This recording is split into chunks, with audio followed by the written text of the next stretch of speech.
Honestly, that is nonsense. Nonsense. All nonsense. They say many garbage things. You don't know what you're going to get. Melodrama upon melodrama! This is a utter, shameful, disgraceful piece of nonsense! He was balls off it yesterday. You'll learn a lot more if you listen rather than talk all Plenty the of time. no problem. Hello, everybody, and welcome to a No Nonsense podcast. Back is the FA Cup, Will, the magical, mystical, strange FA Cup, where usually the better team wins.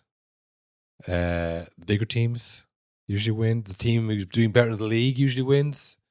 Thankfully, the FA Cup doesn't mean anything, so best luck with it. Oh, yeah, nice. Yeah.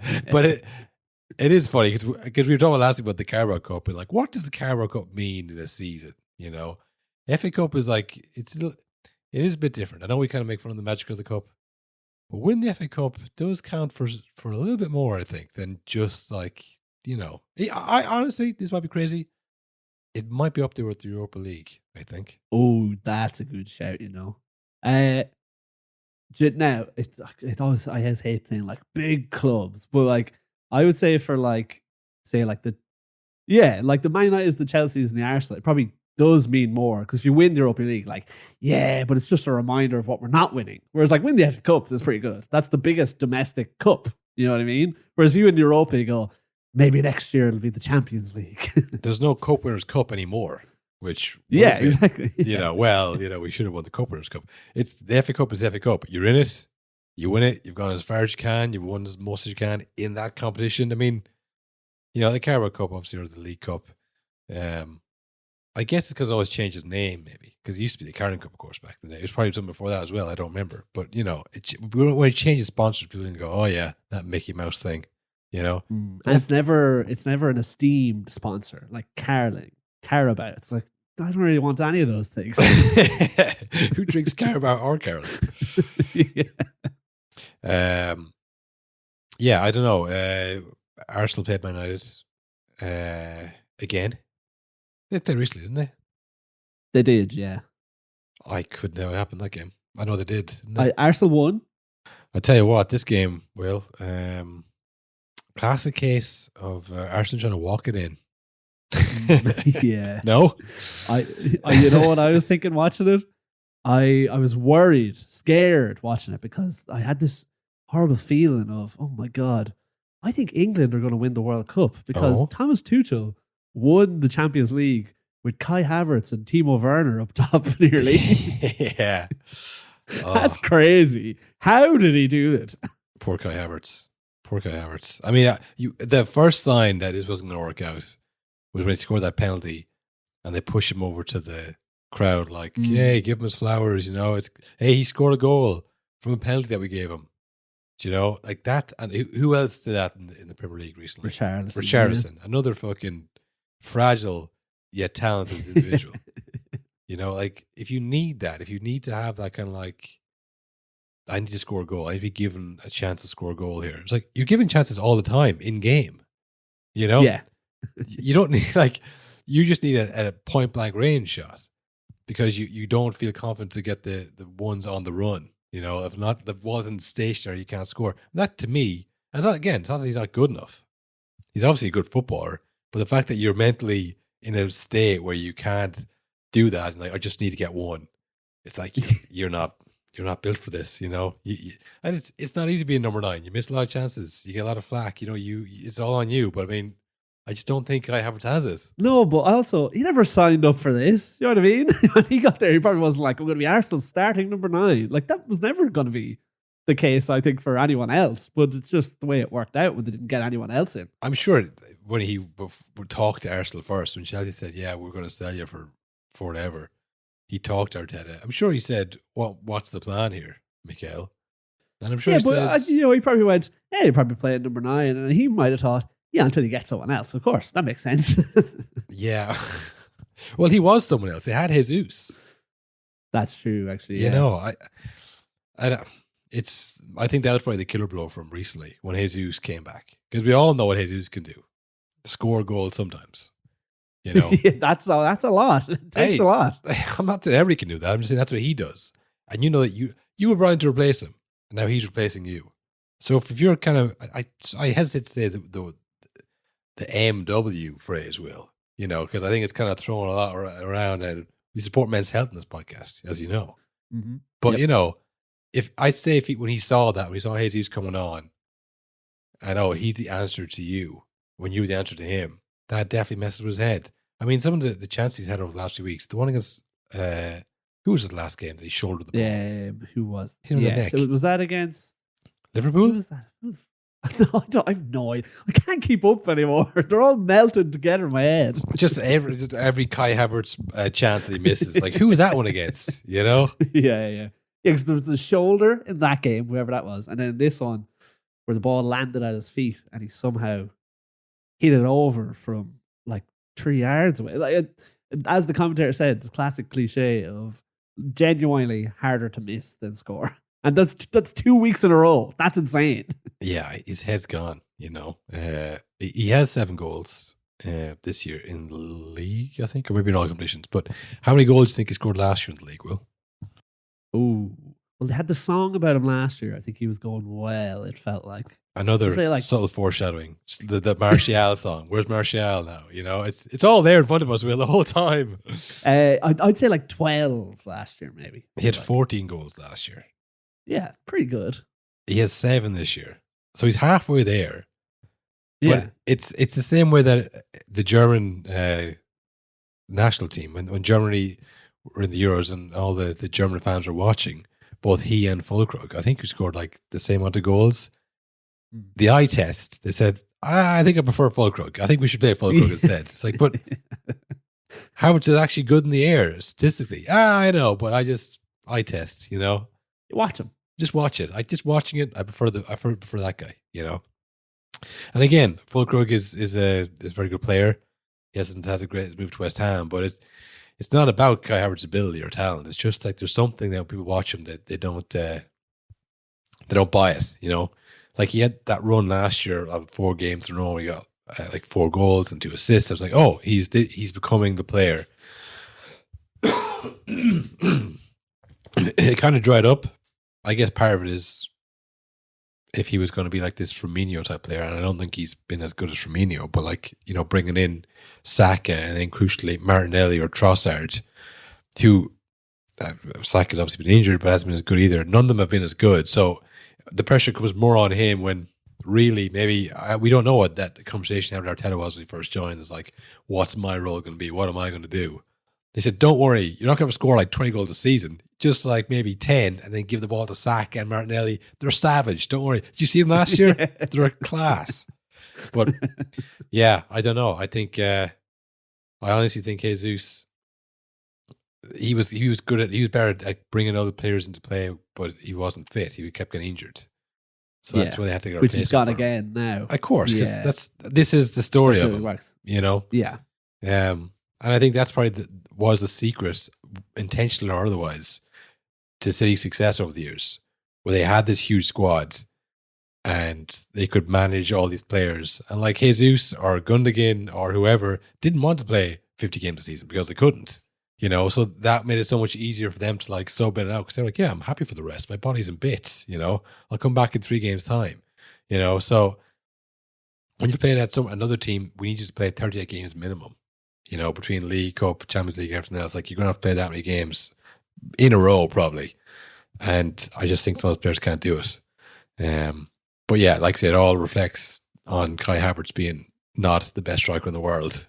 And I mean, not that anyone ever thought he was, you know. It's just, it's tough to see him out there, you know, going through this. But especially then when he misses the penalty. The only guy to miss the penalty is like, God, you know, this is... But it's tough too because like sometimes, like say Man United, like Haaland barely scored last year. I think at the end of the season he came all right, but it was mostly like they're just not getting the ball to him. Yeah. The ball is landing to Havertz a lot. Arsenal are really good at creating chances and he's not putting them away. Like they should have walked that game really. And I looked it up there. The last game where he did the shoulder was against Newcastle. It was 2-0 to Newcastle because Newcastle converted their chances and Arsenal again missed fucking sitter after sitter after Yeah, sitter. the It's Newcastle oh, game. Yeah. It's the same game twice, really, where just the other team scored and you should have won, definitely. And again, that Newcastle game had the Isak factor where Arsenal really wanted Isak, which is like, you know, okay, you know you're not playing well, fair enough. Like, don't be so public about it, everybody. You know, I mean, can you keep those thoughts behind closed doors while I'm still here? You know, again, if another player that wouldn't affect him, I think that kind of stuff does affect Kai Havertz. He's thinking, I have to score this one now because if I don't score, they're going to buy Isak. You know, it's like just concentrate on the ball, eye on the ball, Kai. It was a mad game, though. It was the commentators kept mentioning it. They really wanted you to know this is like the old Arsenal versus Man United. Yeah. And I was like, no. There was a little bit of handbags. I mean, it was a good display from United, especially after the red card. But I remember watching the highlights of that classic Arsenal United game with you, and we were blown away because like this is like a different sport. This is so high paced and violent. Yeah, it was that game that Ronaldo scored the 2 goals after he had the run in with Henry, was it? But like every player that touched the ball was like literally in the Premier League Hall of A Fame. FIFA cover player. Yeah. In the real Hall of Fame, they're all like, whoa, look at this. And then there was also in Highbury, it was like a tighter ground. It was just like, no, like neither of those, Arsenal and both Arsenal and Man United are just miles away from like their heyday, like so far away. It's insane how far. Like, oh, it's not a shock, but yeah, how far the two of them have fallen. When like really, it probably wasn't that hard to just keep it going. Do you know what I mean? Just one smart signing every year might have done the job. No, like every club and team and management, whatever, they have their peak. You know, it's not saying like, oh, why aren't they as good? Why don't they have Ronaldo and Rooney or Bergkamp and Henry? Like that was a very special time where a lot of factors, you know, played into them, like where the Italian league was big, and then England, you know, like it's a whole lot of history where different podcasts will do it much more in depth. Yeah. Like I don't know if you saw, I don't know that podcast where I think it's like Paul Scholes and Carragher Talking to the fans, like talking to the fans, but the fans are just YouTubers. yes, yeah, the men of the people, yeah. Yeah, and there's this this lecture on from like Manchester University or something like that. I did see that, yeah. He was like, yeah, basically every Premier League club is losing money right now except for who was this? One team was, well, it wasn't. I don't know who it was. It wasn't one of the big teams or one of the top 6 or whatever. It was just, but every team is losing money. You know what I mean? So I'm like, that's not good. That's like, It's not sustainable. you're not going to get Henry that way. You know? Oh yeah. If every team is losing money, like you're not going to get like a big war chest in January. Like no one's signed. We were talking about this as well. Like no one's signed anybody because like they're all losing money apparently. You know? Yeah, that is true. The days of the war chest are over. You never even hear talk of war chests anymore. Now it's like, oh, we're going to spend big in the summer, but we have to sell first, majorly. Like all 5 or big players have to go first. Yeah, a lot of that. We have to sell our youth products. Like you have to fire sale of anybody we've ever produced, or else we can't afford the centre mid that we need. You know, so yeah, they're obviously not as good as the heyday, but things are very different and all the rest of it. But yeah, I don't know. Man United players afterwards seemed like really like pumped about it after the penalty shootout. You know, Yeah, it's like they've become a bit of a cup team. It's mad to see, like a domestic cup team. They are pretty good at getting up for one-off games. They can't do that. It's just like weekly against the likes of Wolves, they'll drop points, or they'll drop points to fucking Everton, or like who knows. But when it's like, okay, we have Arsenal in 3 weeks, we can, and they feel like they're going to win. We can ruin that at least. We know we can at least ruin that. Yeah. Well, they have Southampton next. Well, surely they won't blow it there. The worst team, literally the worst team in the league. This is how it goes, though. This is like you go up. Boom! Actually, I was wrong. We're worse than ever. Sell them all. Xerxes can't kick a ball. I was right. I was right to boo him off the pitch 2 weeks ago. Oh, yeah. That was bad, wasn't it? That they're just kind of like coming back on that. I mean, I think Man United are better at away games than they are at home because the pressure that these players are under at home is just so intense.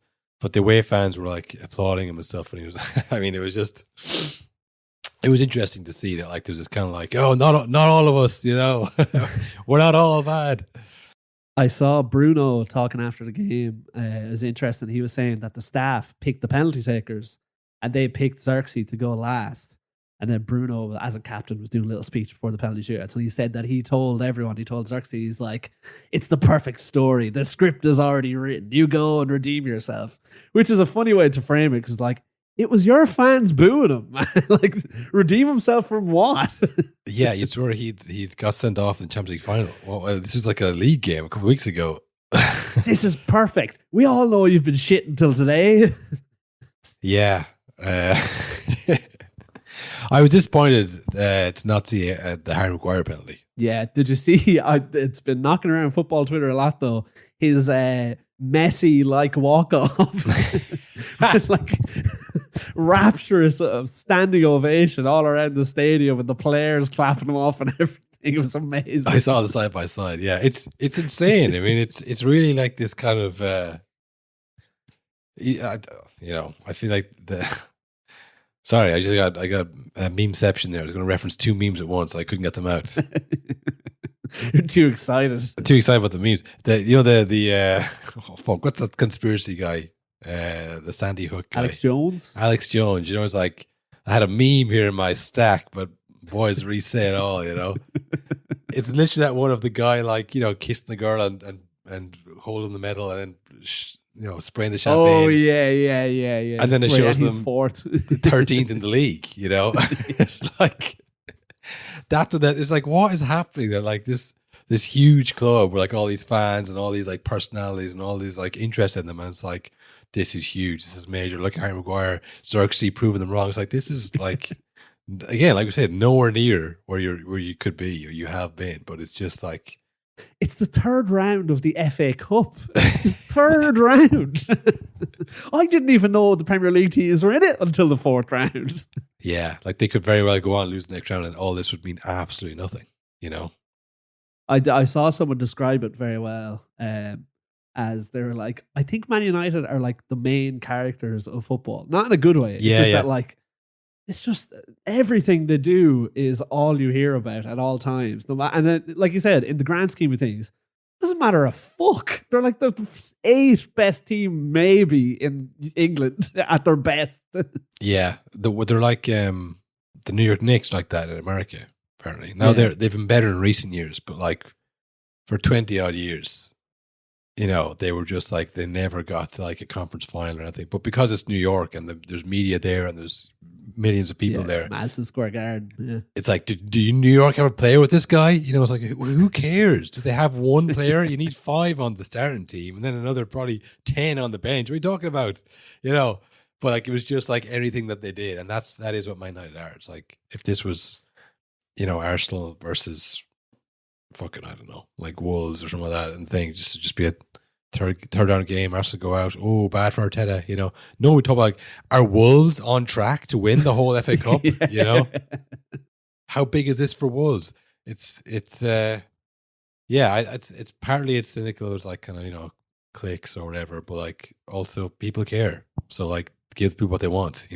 A mad game as well for Altay Bayindir, who, as I mentioned in our group chat, had the goalkeeping scouts sacked a few days ago. That Ineos sacked him because he was so terrible and they couldn't believe someone picked him and they signed him.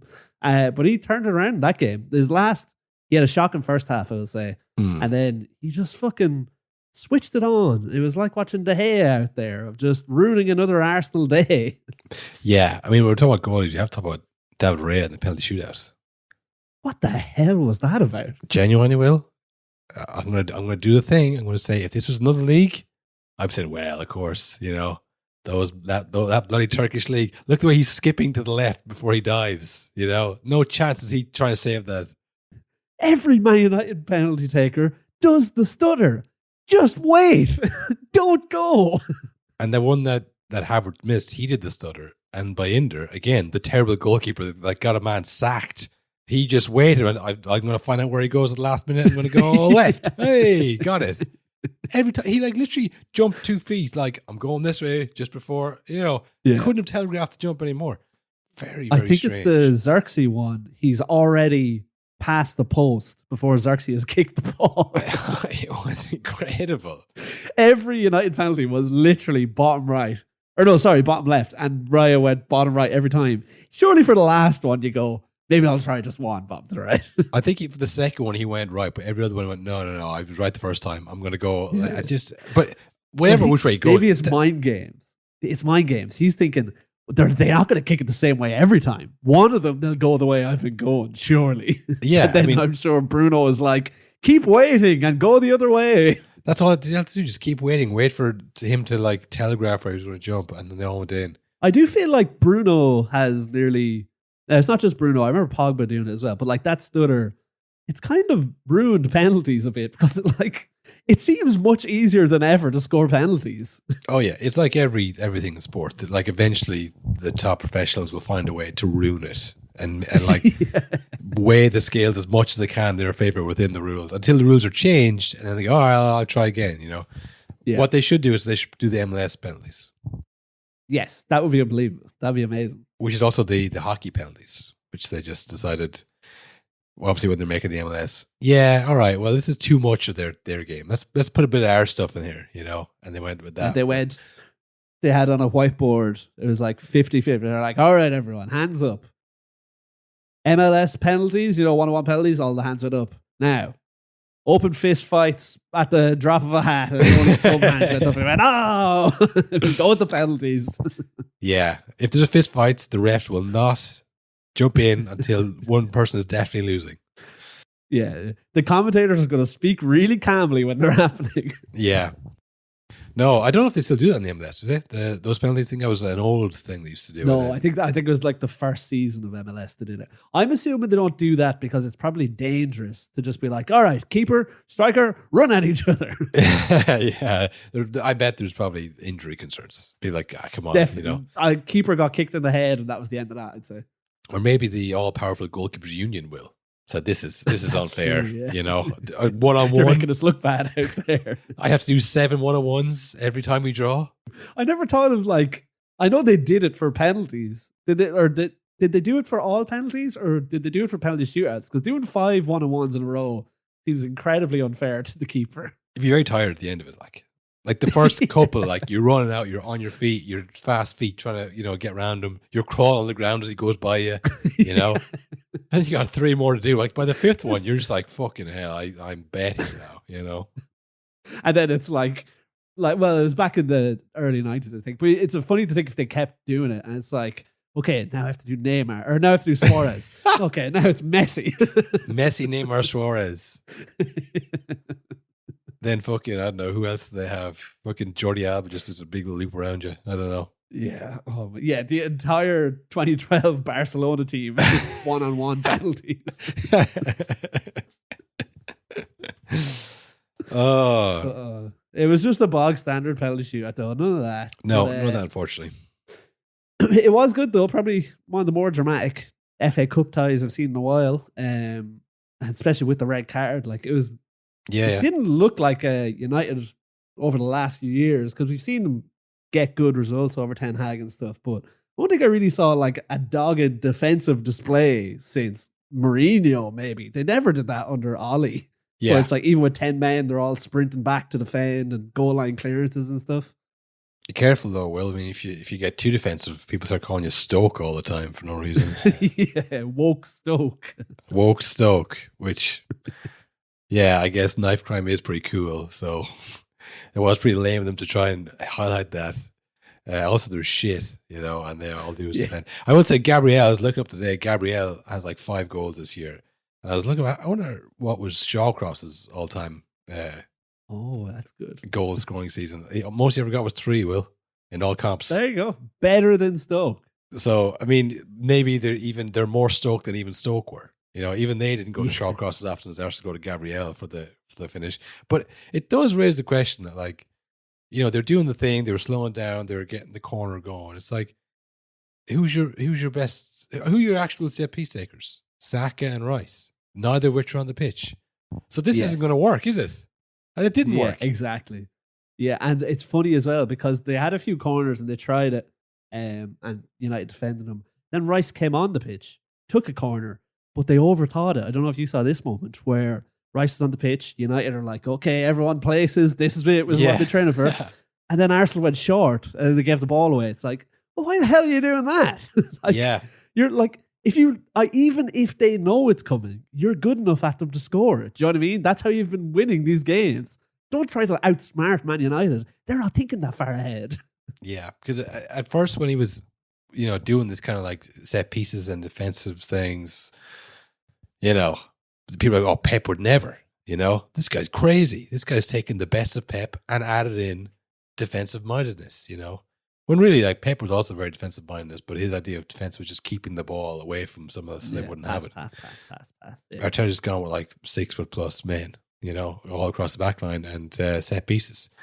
But like, and that was like, oh, he's so malleable. He'll change it. He'll change it depending on who he's playing. But like, really, he has 2 modes: set piece mode, defend big men, or like Ben White and Saka down that wing. And if they don't have that, it's like, all right, well, defensive mode it is. There's no like on the cuff management that's like changing around these kind of innovative things. And like, we've seen the same with Pep as well.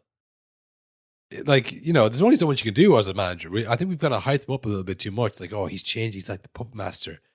It's like if they're missing the best players, these managers are just men on the sideline at the end of the day. You know what I mean? They can't actually go out there and kick it for them. So, I mean, we always say there's no way the players could hear what the managers are saying when they're in the middle of the game. Or there's no way they're paying attention to it, I think. They're like, when Pep is gesturing and like, they're definitely just ignoring him. You know what I mean? Well, they probably know what he means from training, but I mean, he's not changing. You can't just like, okay, now we're like, you're not just like a fluid system that changes as you look across the Pep. Like, you will make the change eventually when you get a chance, but there's no way you're reacting to everything he's saying.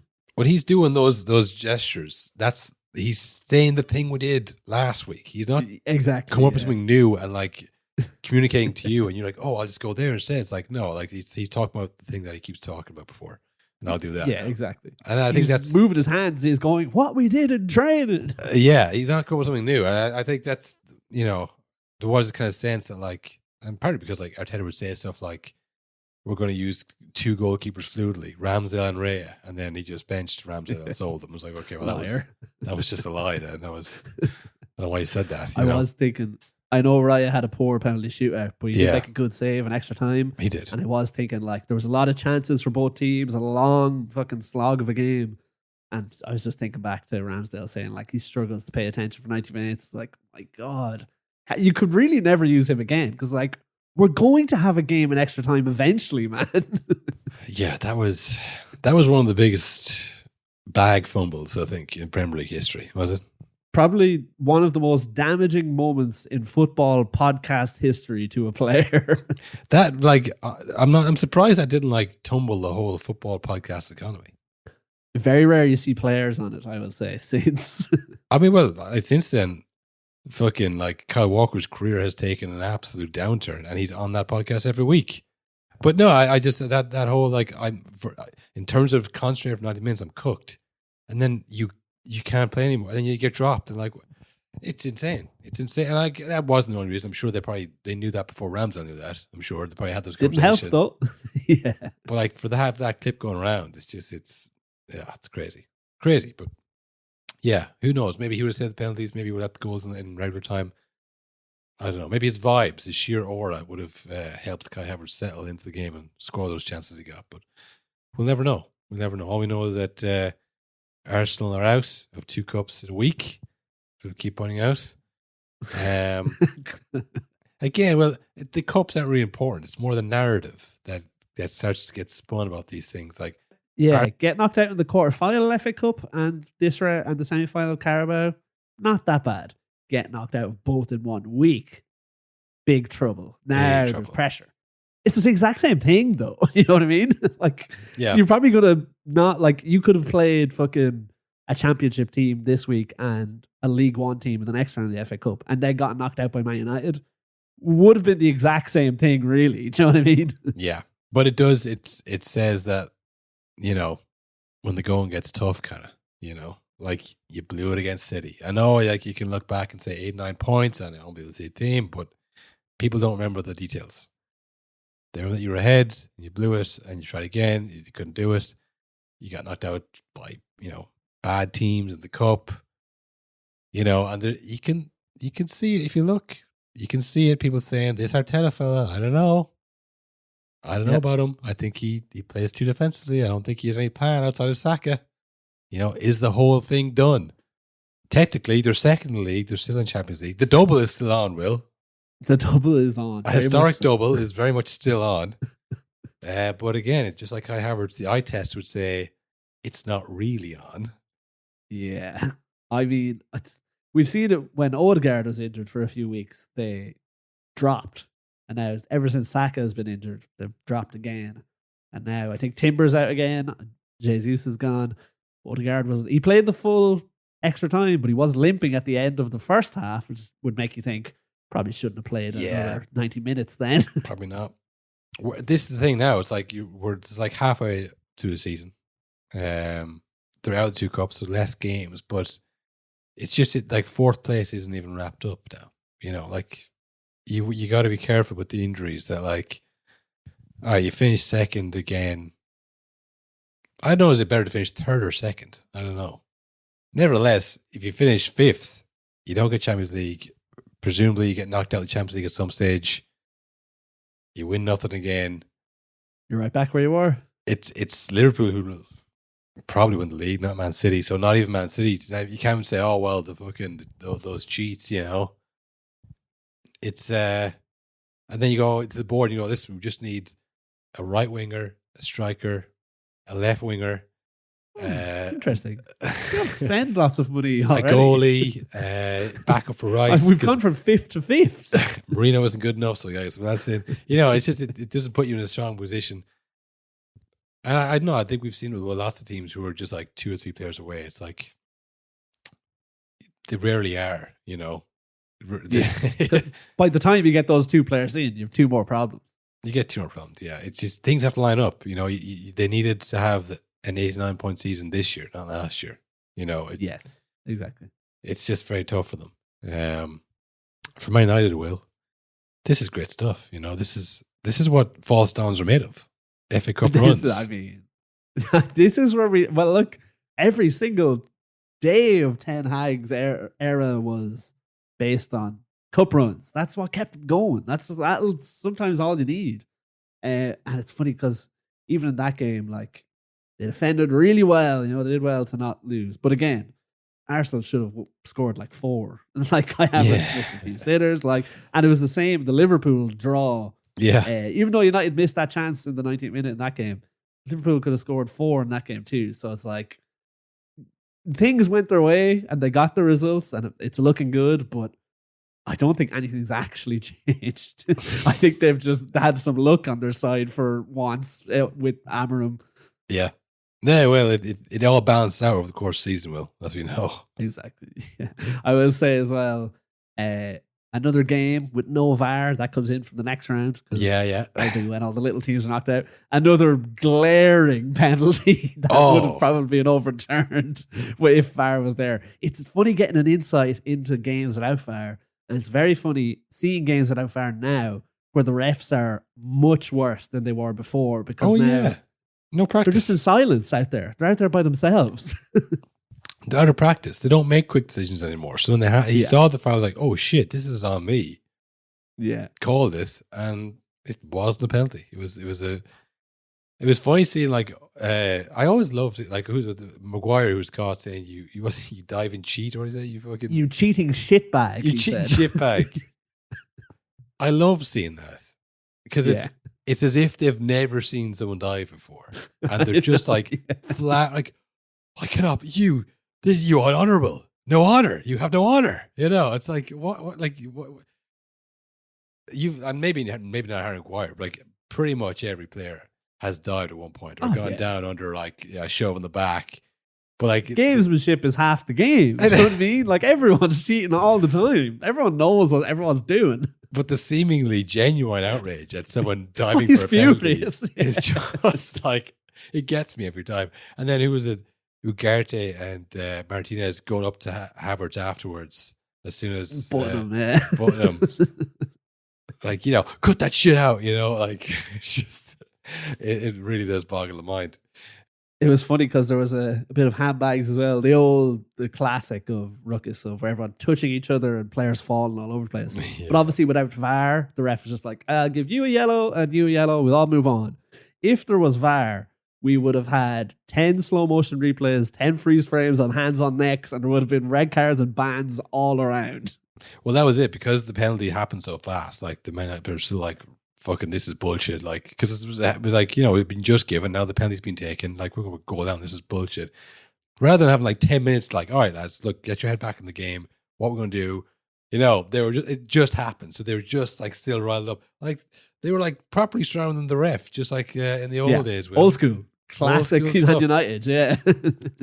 But yeah, no, very funny. And another moment, I'm sure, helped Kai Havertz in his next penalty. You know, that kind of stuff. But yeah. Anyways, where do you think Man United finish this season? Will relegation or all the way? They're going to do a Wigan, win the FA Cup and relegated. That could be good. Do you sack Amorim if that happens? Wow, that's a tough one. That's tough for the new board. I think they will finish just in the top half. Yeah, it is interesting for Amorim. I mean, I know he's thinking long term here, and maybe he has assurances. I don't know, but you know, winning the FA Cup is not really long term, is it? I mean, it's one of the many other FA Cups they've won, so it's not like exactly, a historic FA Cup or anything. But if you finish like 13th in the league, you know, I'd say he'd rather finish top half and get knocked out in the FA Cup than to win the FA Cup and finish like bottom half, just for progress, you know. Yeah, exactly. Like, I think the clearest sign of progress is how you do in the league. I think we've learned that over the last fucking 15 years now. It feels like that's actually what Man United fans and the board and the media care about. It's the league, though. It like, is whatever the league. about Yeah, the Europa Leagues, the FA Cups, the Champions League, I'm sure as well. But like, they're never getting anywhere near that at the moment, especially with the new format. All those new teams they have to play. No way. But yeah, it is the league, and until a manager figures out the league, it's always going to be this like, oh, is he good enough? Is he good enough though? Really?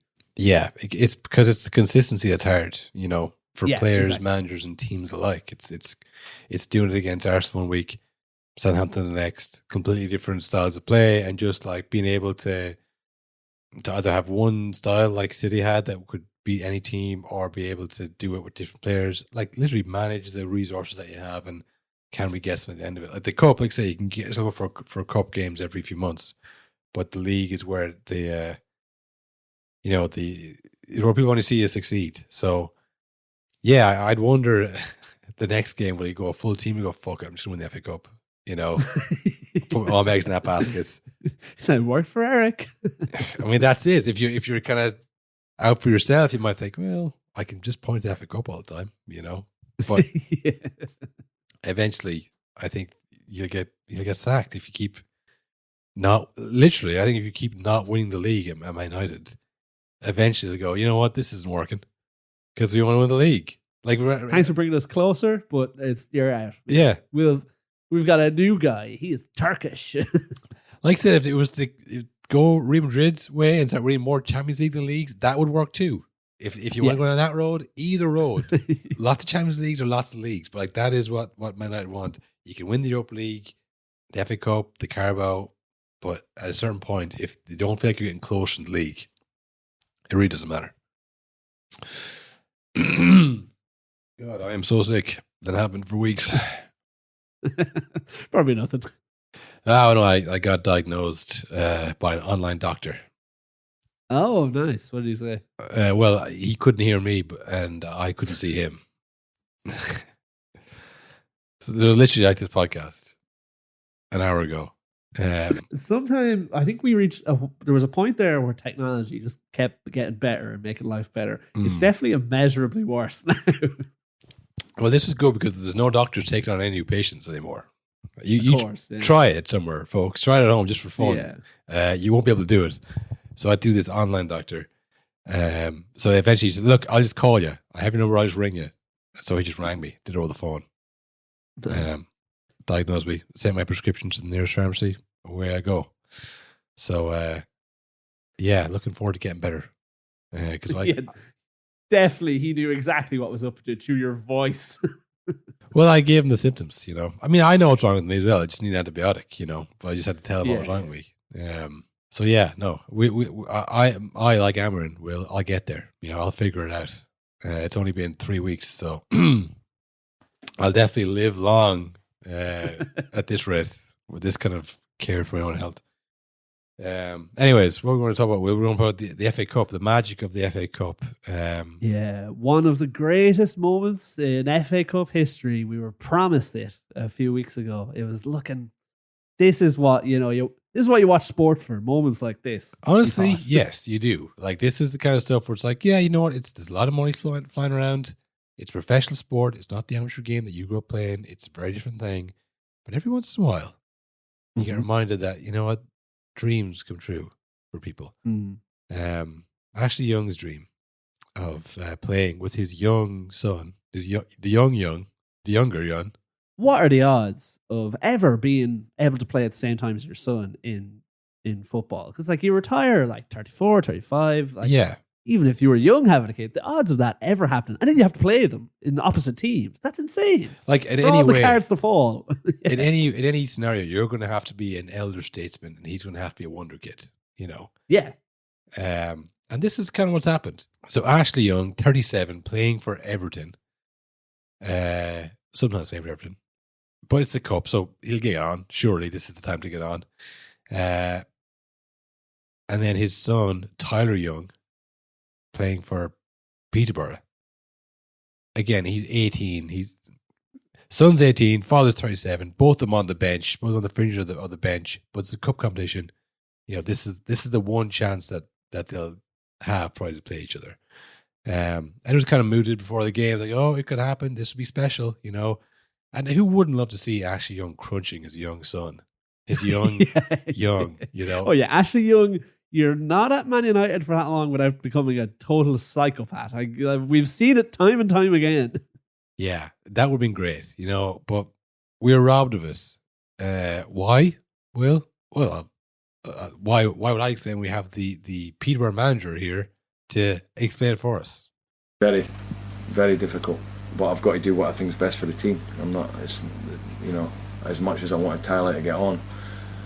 If the game had been 2-0 at that point, I would have put him on. But it's 1-0. I've got to get forward on. I've got to try and get something out of the game. I've got to do what's best for my team. And we're not a charity case. You know, as much as I wanted Tyler to get on with his dad, one of their players had a bit of a pop at me, which is bang out of order. You know, I've got to do what's best for our team. And at that point, at 1-0, I'm trying to get a result. Unbelievable. I mean, the cast of characters that sometimes come together, like the callbacks. But the other way they say, like, you couldn't write this stuff. Genuinely, you could not write this man of all men denying someone's son to be involved in a game with their father. For anyone who doesn't recognize that voice, that gruff Scottish voice, why would you? you're forgiven, because it's two-time Premier League winner Darren Ferguson, related to Alex Ferguson, son, of course, of Alex Ferguson. I'm sure if you're online as much as we are, which maybe you're not, and fair play, but if you are, you've probably seen the Roy Keane quotes flying around. Maybe we should just play them as well, because he does better than us. So people talk about Ferguson's man management. Don't be kidded on by all of it either. Yeah. Don't be kidded on by all that. And Ferguson came out afterwards going, well, I always done what was best for United, Manchester United.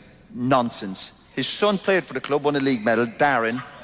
Very lucky. His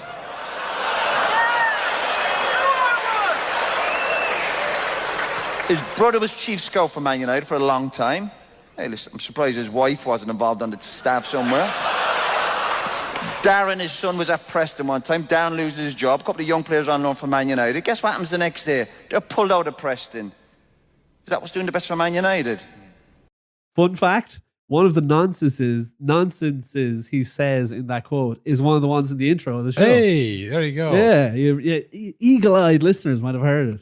recorded at an off the ball live event, I'm pretty sure. So take that off the ball. Don't mention it. Take that. Yeah, I mean, this is that. I don't know when exactly that was. Probably not that long after he had retired playing. Still pretty angry at Alex Ferguson. He comes across much anger in that clip than he is nowadays. Yeah, but that was when I remember him doing that documentary, Patrick Vieira. Yes, yeah. And he, on that documentary, he said, "I don't go to my night games. I can't support them while he's still the manager." So he literally, and now he's like full Man United supporter. Now he's like, "Oh yeah, I'm back now that he's gone." You know, I mean, can you imagine how happy Roy Keane was when Ferguson got sacked from his cushy job? Oh, I'd say I had a bottle of wine that night. Oh yeah, crack one open, special occasion, love. But yeah, no, sorry. Back to Darren Ferguson. As mentioned there, you know, he got a few runs. Listen, I've been following this through different comments on these different posts. Will, as one commenter pointed out, the injuries that started that one season that Keane was referring to, so they paid him for a bit. As soon as the good players came back, Darren Ferguson was benched and then eventually shipped off and like was never recalled or anything like that. I mean, he did mention that Ferguson recalled the players. I remember that. Even as a child, I remember that being like, whoa, this is an outrageous move by Ferguson. You know? Yeah, that is very evident what's happening here. But I did think, wait, hang on. When was this? You know, how long has he been Peterborough manager? How long has Darren That's Ferguson? a good point, actually. Yeah. And he's back. That was, yeah. Is he back or has he been there for years? So I looked it up, Will. This is Darren Ferguson's 4th attempt as Peterborough United manager. Never go back. He's come back 3 times, Will. So he finished up there as a player in 2008 and was manager in 2007. So he was player manager for a year at Peterborough. Amazing. Yeah. Then graduated to a full year of manager. And then, I don't know, was that when he was sacked? Maybe that's when he was sacked. Yeah. He went to Preston North End for a year in 2010. And then 2011, back to Peterborough. Unfinished business again. And that must be it, because that was still 2011, 2015. Alex Ferguson was gone then. Yeah. So he leaves or gets sacked again, I'm not sure. From 2015, 2018, he goes to Doncaster Rovers. A year off, he goes, where will I go next? What's the direction that Darren Ferguson's career should go now? He goes, you know what? Back to Peterborough. 2019 to 2022, Will. Presumably gets sacked again. Presumably gets sacked again in 2022. Takes a year off and goes, now what for Darren Ferguson? He goes, I know.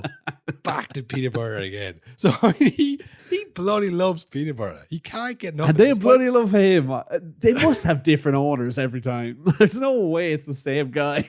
Well, that would be insane. That would be more owners. How many owners would they had since 2007 if, like, presumably the new owners sack him and then they get new owners in and they bring him back? And then, you know, they keep bringing back, and I'm assuming they keep sacking him. I haven't looked down the Wikipedia. I don't care that much. But, I mean, it's funny to see Peterborough at North End, Peterborough at Doncaster, Peterborough. It's like, get it off, Peterborough. It's not going to work. You're not going to win the league with Peterborough, ever. Stop talking about Peterborough. Maybe he has won the league with Peterborough. Again, I don't think that's about him, but then he's been there 4 times. And it's just, it's a strange one, Will. I mean, could you look at Wayne Rooney going to all these different clubs and getting sacked? At least he's not keeps going back to Everton or something. They're not going to take him back. Like, keep going back to the same club is insane. But yeah, anyways, he didn't want to see a magic moment, you know. Yeah. And, Not a charity, mate. not a charity case. We're only 1-0 down. You know, we might win this still. Fair enough. It is Everton. They have Seamus Coleman is managing them at the moment. When he looked over, he said he's supposed to be on the pitch, I think. I didn't watch that game, but apparently it was a really bad game. So I could see by watching going, these guys aren't that good. Like, you know, there's not much in this game. Hold on, put that bib back on, son. Tyler, don't move. Hang on. I think we need a big fellow up top to get at them. I sensed there's a goal in this game, and there was, but it was the second goal of Everton, like in the end of injury time. And the 5 subs were used. He couldn't bring them on. Ashley Young tweeted, gutted in all caps. Yeah, all caps, yeah. As some of the Everton players, I think, had a few choice words after the game as well for the Peterborough staff. Yeah, which well, that's is insane. Like, hey, you should have brought on our player's son. We would have fucking hammered him. Like, yeah, but you know what? Well, that to me is like, oh yeah, he is Alex Ferguson's son. One of their players said to me, "Who was it, Darren? Give us the name. You know, if it's so bang out of order, say who it was. Because all I've seen is unnamed Everton players. Like, did it happen, or did he just say that to turn the tables? I mean, you don't get the Peterborough manager job 4 times, Will. That has something about you, you know. yeah, Don't keep taking back for He's nothing. definitely learned a few things from his dad. Like, there's no. You're telling me they weren't on one long car ride together, and he said, "Dad, I'm after losing 2-0. Should I maybe take the blame myself, or should I concoct some kind of plan to deflect things?" Yes. Should I make something up? Oh yeah, definitely the second one, Darren. Oh, make it up, son. Say they tried to kill someone, say anything like that. Yeah, they'll eat that shit up. Yeah. That's what my feeling on that was like. Yeah, no way. Say who it was. You know, it's like, come on. But yeah, I guess Like, it'd be mad if they're giving out to the opposing manager for not bringing on a player in a game they won. It's like, nothing to do with you, lads. No chance. You aren't on this team. no chance they gave a fuck about that, to be honest. Like, what did they say? Cheers, Ashley's fucking crying now. I hope you're happy about that. You know, they don't care. It's nice for Ashley Young and his family. But This would have been a magic moment. Darren, you've taken it from us. You've ruined this cup tie for everyone involved. You know, like, they don't care. Like I say, everyone have their own problems. All those players are probably thinking, I could be out in January. You know? Exactly. Yeah. When Dave Moyes could literally sell me in the next week. They don't care about Ashley Young's family. I think he made it up. I'm record. Darren Ferguson's a liar. That never happened. You wouldn't be the first time, I would nearly guarantee. Yeah. No, I mean, but I've looked up there. They're 19th in the league, in League One. Sounds like he's getting sacked for a 5th time. So they haven't won in 5. They've lost 4 of the last 5. How is he there? This is mental. So there has to be someone better out there. So I guess like he's under pressure. So if you're a Peterborough fan or a Peterborough board member, and you know you're losing again in the cup, and he brings on, you know, this young kid to suck up to a former Man United player, like, fuck this guy. And also, like, even the thought of, like, if you bring him on in any sport or anything, to bring on a player who you know he's not fully tuned into the game. There's one major glaring distraction in the game. You probably would be like, I'm not going to play him. He's going to be talking to his dad. Like, what happens if his dad's true on goal? Is he going to hack him down? I don't think so. Yeah. No, I think it's because of who he is. If it was any other manager, people would say, listen, he has a job to do. You know, he's not getting paid as much as any other manager. But because it's like, he's already rich. You know, he has life made. You know, he's fine. Your dad did things for you, Darren. Yeah. No, as if no one else's dads are doing anything for them. Only Darren Ferguson's got a leg up in life, you know, and he should be ashamed of himself for trying. Man United legend Darren Ferguson. Like, no one ever talks about him ever. No, unless it's Roy Keane trying to bring up old wounds and rip them open on national television. Yeah, no, I did. It was funny. I've no real take on it, whether he was right or wrong. I just think the whole thing is very funny. It's a classic moment. Well, honestly, much more memorable moment that he didn't come on and this circus after it. But I'll remember this forever. Whereas if he just came on, I'd be like, I think someone played against their son. Maybe it was Seamus Coleman. Yeah, you'd be like, no, Ashley Young, no, because think about it. What age would Ashley Young have had to be? You know, you'd be working out years later. Well, now I just remember like Darren Ferguson having to like, why did you do that? It's like, well, you know, because we've lost 5 games on the bounce, so trying to save my job. Don't want to bring on a kid. Like when he gets sacked now, people will be like on X, like delighted. I have never cared about Peterborough or Darren Ferguson before, and like, karma's a bitch, you know, which is just like. Yeah, it's the internet. It's great. It's a really great place for things like that. But I meant to mention this earlier, actually, speaking of the internet. I don't know if you saw what Domino's tweeted after the Man United Arsenal game. They put up a picture of Kai Havertz and they said, "We'll help you deliver" or something like that, and it had like 100,000 retweets Was it? of all people being like they were basically being like, Kai Havertz is shit. Like, you know, he can't do anything. But it's like literally hundreds of thousands of retweets and likes of people laughing. It was like, what has happened to the world where like major brands are committing pylons on players? I hate that shit when I see like fucking. Let me say, Kai Havertz. Kai Havertz Domino. I'd say they deleted it. Surely to God. Domino slammed for Kai Havertz tweet Yeah. after Arsenal lose to Man United. Yeah, there it says, "Sorry if we missed any orders tonight. We just had this guy start," and then a picture of Kai Havertz. What year is this? Yeah, also, missed any orders. Like, what orders did he miss? That's like the sentence doesn't even work as a joke. Sorry if missing orders tonight. We've just had this guy start. Like, he, delivering, answering the phone, answering isn't all automated. It's not even a picture from the same game. He's in the wrong shirt. I think that's an old kid, yeah. That 4.8 million views now. Fucking hell. Missing like a resolution from my complaint 5 weeks ago. Hi there, please can you ask to send us a DM regarding this? There's no, like, you know. What complaint is big enough to be bringing up 5 weeks later at Domino? I ordered 6 goujons. I got 5.5. That does not count as a goujon. No, it doesn't. Please respond. It's been weeks. Damn, they have another tweet about it, Will. They've been tweeting. Maybe they sponsored the FA Cup, do they? Well, if they're tweeting things like that, surely not. They put my combined 11 for Arsenal United On a pizza, I'm assuming. on a pizza box, Yeah. but it's a genuine combined 11. You've Who's got on the Rye. Domino's combined 11? You've got Rye at the back. Someone tweeted Bruno's world class, and then they quote tweet this with 3 laughy faces. And then I guess I guess after he scored the goal, they just did the eye emojis. This is a shambles. Where's the vision here with this? Hang on. Well, it goes deeper. Oh my God, they've done a tier list. They just tweeted on the 10th of January, define aura. Well, we've wasted a lot of time talking about this, Will. This is none that's you used. want to just fade out with us talking about Domino. I would love to, Will, but we have to talk about Tottenham. That's true. We have to talk That about was mad. Tottenham's victorious win over Tamworth United. Tamworth FC? Rovers. They feel like Tamworth Rovers sounds good. If that's not their name, they should go with that.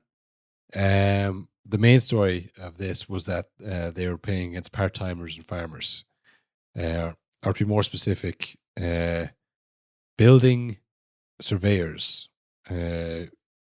Tamworth goalkeeper Jasper Singh, who was on a maternity ward just 24 hours before starting versus Spurs, presumably delivering his own baby, maybe someone else's baby, I don't know. But he also works as a building surveyor. So, doctor, building surveyor, and Tamworth goalkeeper. That is, he must be stressed. Another player for them, Beck Ray Onru, balances football with his job as an assistant in the ladies' department of a clothing store. Manager Andy Peaks works as a support worker at Tresham College in Kettering. They have the same 24 hours in the day as we do, Will. You know, they just make the most of it. And they almost beat Tottenham. And at least they got that 0-0. They can now play the game in Tottenham Stadium, make half the revenue. That'll set them up for the next 2-3 years, maybe. And everyone was quickly reminded, no, actually, Tottenham and the other top 5 teams in the Premier League brought in rules to stamp that out. We don't want to be playing 2 games, lads. We want to make sure we go to extra time and you play an extra half an hour against our Premier League team. Good luck winning that, Tamworth. Yeah, but I mean, if they'd gone to replay to Tottenham, they would have lost like 5 or 6-0. They would have lost 5 or 6-0, but I did see, because I was curious, I was like, I wonder how much they actually make from those replays. They would have made an estimated £1.1 million in revenue from a game in White Hart Lane, the new Tottenham Stadium. Tamworth FC, I have it here, costs 1.4 million per year to run. So they would have been sorted next year, basically. A full year of just not having to worry about any bills or wages gone. Just any money they made would have been extra profit, pure profit. Literally, it was pure profit. And like, it is tough because they did it. They did. That is like really the goal of those teams is that, yes, we got a 0-0. Now we'll go to their stadium, make all the money. They're not thinking we're going to win the FA Cup here. Well, Darren Ferguson is. Darren Ferguson, our job to, it's not a charity case, all right? They have to win the FA Cup here. That's his job. He's trying to think, I need to get hired here for a 6th time. I can't be making silly mistakes now. If I want to get back this job for a 5th time, I have to make the right choice. No, I mean, look, Tottenham won the end 3-0, but everyone was enjoying the fact that they might go out to Tamworth if it weren't the penalties, but no joy for the Tottenham haters out there. Tottenham go on against the semi-professional Tamworth. So yeah, we're on to what, the 3rd round now, is it? We're on to the 4th round now. That was the 3rd round. Oh, 4th, sorry. Yeah, you go up the numbers when you go further into the competition. Is it 4th round, 5th round? Then where are we there? I think it's 4th, 5th, quarterfinal, maybe? Last 16? I don't know which comes first. Yeah, a long way to go is what we're saying. Yes, the FA Cup takes it's the last game of the season. And it starts now, so it does take a lot of time. Well, look, Tottenham usually win things in their 2nd season, Will. Well, no, not Tottenham. Ange Postecoglou wins things in the 2nd season. He's also off the double. A historic cup double on the cards for Tottenham. Technically still on. That was about it then, I think, Will. That was kind of all the news we had from the cup. That was the magic of the cup with a little sidetrack down. I'm still, I don't know about you, I'm shook by the Dominoes thing, Colin. Yeah, I was so shook by the initial tweet and how fucking stupid it was. I was like, let me have a look at these people. It's like when you see a comment on Instagram, you go, I'm going to look at this guy's profile. What is this about? And then he has a picture like with a gun or something. Like, yeah, there it is. My suspicions are confirmed. You know that this is that X feed has told me everything. So yeah, this is not a serious page. This is all over the place. You know, littered with AI pictures. I mean, it's honestly like Paddy Power. Their Twitter page is great, but they've ruined it because everyone tries to be them and they can't do it. And this is the kind of shit you get. Anyways. I'm still rattled by it. I'm going to take a minute to just like relax out of this. This really annoyed me on a level I didn't know I could be annoyed on. Fuck. Well, look, if you think, wow, I wish there was more FA Cup to come, unfortunately, that's it for a while. But this will be Tuesday at the earliest when you listen to this. Games tonight. It's back again. Honestly, probably a game in half an hour, maybe, by the time you're listening to this. It could be. Depends when you listen to it. I know what you think. The Christmas, where all the fixtures pile up, that's done now, back into the regular schedule. There are games today, there are games tomorrow, there are games all the way up to Thursday night, no games Friday. Then the Premier League is back once again, Saturday and Sunday. And then I think the Champions League is back on Tuesday, Wednesday, Thursday. Europa League is also on Thursday. Premier League back Saturday, Sunday. We're back. So you might be saying, well, how are you going to cover that with one episode a week, lads? There's no way you can do it. Impossible. You're right. An astute observation. If you want to get all the coverage from the midweek games, be it Premier League or Champions League in the next couple of weeks, one place to get us, the Ultra section. Link in the description of this episode. Click that link, join up, you get all the coverage of those Premier League and Champions League games next week. So if you don't want to do that, fine. I don't care. I don't care. Your decision, mate. Whatever. That's fine. Whatever. Like, stop talking. We'd be doing it with or without you anyway, mate. Jesus. So, don't care. Right, it's all about you, like. Sure. Yeah. Fucking hell. You think we podcast just when you want it? No. We do it on our schedule. But if you don't want to do that, you can give us a 5-star rating on Spotify. Only 5. Oh, yeah. Ignore. I know we came off aggressive there. We're only messing. No, it was a joke. Just.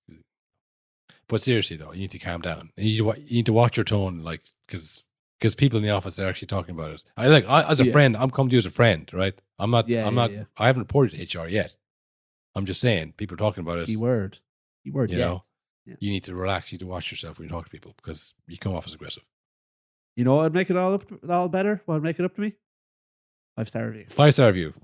5-star review on Spotify. Not 4-star, not 3-star, not 2-star, not 1-star. 3-star, they would kill us. That would ruin us. No, 5 we need only. the 5 stars. Presumably in the future, at some point they'll come in handy. So Eventually, I assume we cash them in for prizes. That has to be how I it mean, works, right? there must be like a Spotify prize machine, like kind of like even like a Squid Game type thing. We'll be able to enter that, and then we can have like an advantage. The more stars we have, Nice. you know, something. We need a lot of help. We're up against some big. The overlap are going to kill us out there. Yeah. Well, look, you can do that, or you can just recommend the podcast to a friend. You can do anything really. There's so many different ways to engage with the podcast. But yeah, as I said, we'll be back next Thursday, I guess, or this Thursday coming. Thursday, Friday. Thursday, Friday. Yeah. We'll do another episode to cover the midweek games. So if you're interested in that, you know where to find us. NLD this on Wednesday, I think. Yes, NLD. Could be the end of Mikel Arteta. We'll be there to see it live. Well, That could be a live on shout. Patreon. Yeah. So yeah, look, any interest in that, you know where to click, you know where to sign up, all that good stuff. If not, we will see you next Tuesday for more Premier League coverage. Yeah, it's back. It's not over. I know what you're thinking. It actually is still going 17 games done, another 17 to go or so. around that. And I will survive till the end, I promise. We'll see. That's an absolute. Carl will survive the season. Carl not dead. Put it on the board. Survive his 32nd year. Won't be dead by then. Carl to outlast Mikel Arteta at Arsenal. No, honestly, that is nonsense. Nonsense. All nonsense. They say many garbage things. You don't know what you're going to get.